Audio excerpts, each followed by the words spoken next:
પોથી મૂકવામાં આવે છે. તમે જે પસંદ બાળક કરે ને એવું એ થાય. મારે જન્મ આપી તો પોથી મેં ઉપાડી હતી, પોથી જ આવી મારા કર્મમાં. પોથી પઢી પઢી જગ મુઆ, પંડિત હુआ ન કોઈ, ઢાઈ અક્ષર પઢે સૌ પંડિત હોય. ઢાઈ અક્ષર પ્રેમ કા, પ્રેમના અક્ષર અઢી જ છે. એ ભણે ને તો પંડિત થઈ શકે. પ્રેમ ના હોય શું કરવાનું? પ્રેમ કરતા શીખો.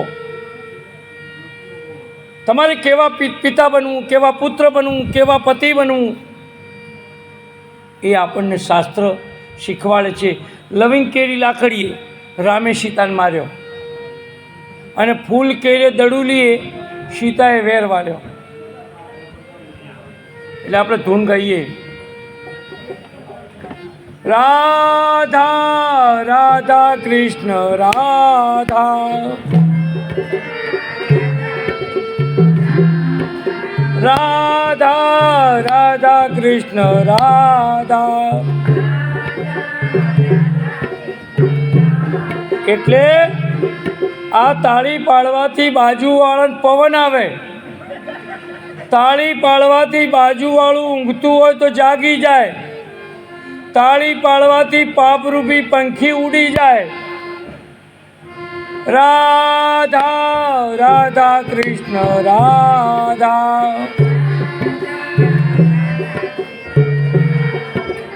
રાધા રાધા કૃષ્ણ રાધા, રાધા કૃષ્ણ રાધા,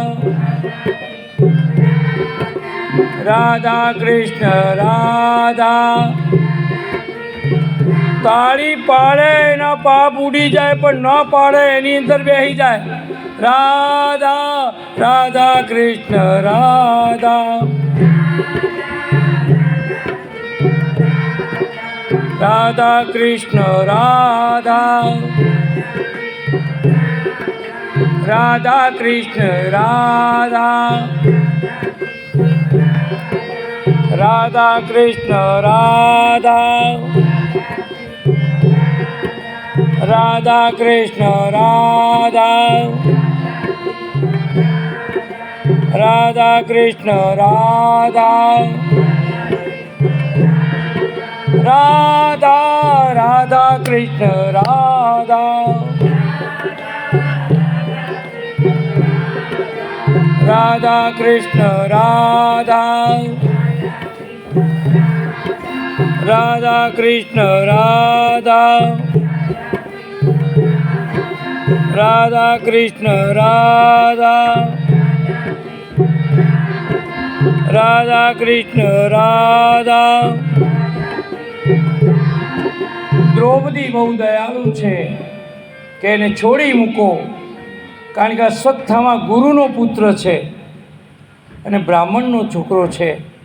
એને મારીને ન ખાય, એની ચોટી કાપી ન ખાય. પોતાના 5 સંતાનોને મારી નાખ્યા છે, છતાં પણ દ્રૌપદી પોતાના 5 પતિને સમજાવે છે કે એને મારશો નહીં, એની ચોટી કાપી નાખો. અશ્વત્થામા ના સુધર્યો, દુર્યોધન ના સુધર્યો, રાવણ ના સુધર્યો. આમ જોઈએ તો રાવણ આટલો બધો મહાજ્ઞાની હતો, કેટલો જ્ઞાની. નવગ્રહ તો એના ખાટલે બાંધેલા હતા. ભગવાન કૈલાસ આખું હલાવી દે, છતાંય રાવણ કેમ મર્યો રામના હાથે? કે પહેલું તો એના માથે કોઈ ગુરુ નહોતો, પછી એક અભિમાની હતો, કોઈનું કયું નહોતો માનતો. સતી મંદોદરી હતી, છતાંય પર નારીને અપહરણ કરીને લાવ્યો હતો. એના કારણે રામાયણમાં રાવણનું ગુરુ જ નથી, નુગ્રો છે. એટલે રાવણનું મૃત્યુ થયું છે. કારણ કે જેમ તેમ હતો રાવણ, અને અભિમાની હતો, કોઈનું કયું માન્યું નહીં. એટલે રાવણનો નાશ થયો છે. દુર્યોધનનો પણ નાશ થયો, કંસનો પણ નાશ થયો. શું કુબેરો શું સિકંદરો, ગર્વ સૌનો તૂટશે, હોય ગમે તેવો ખજાનો પલભરમાં તૂટશે. આજ તો ફૂટ્યો છે પ્યાલો, કાલ કુંજો ફૂટશે. આપણે કુંજો લઈએ હાથમાં, હે તો એવી પ્યાલી પીધી મેં તો સતગુરુજીના હાથે રે.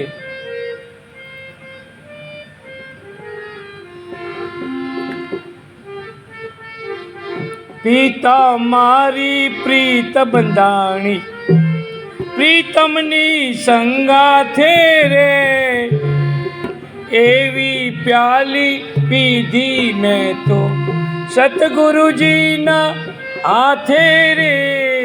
પિતા મારી પ્રીત બંધાણી. તો રાવણનો ગુરુ નથી, દુર્યોધનનો ગુરુ નથી, કંસ પણ નાશ પામ્યો.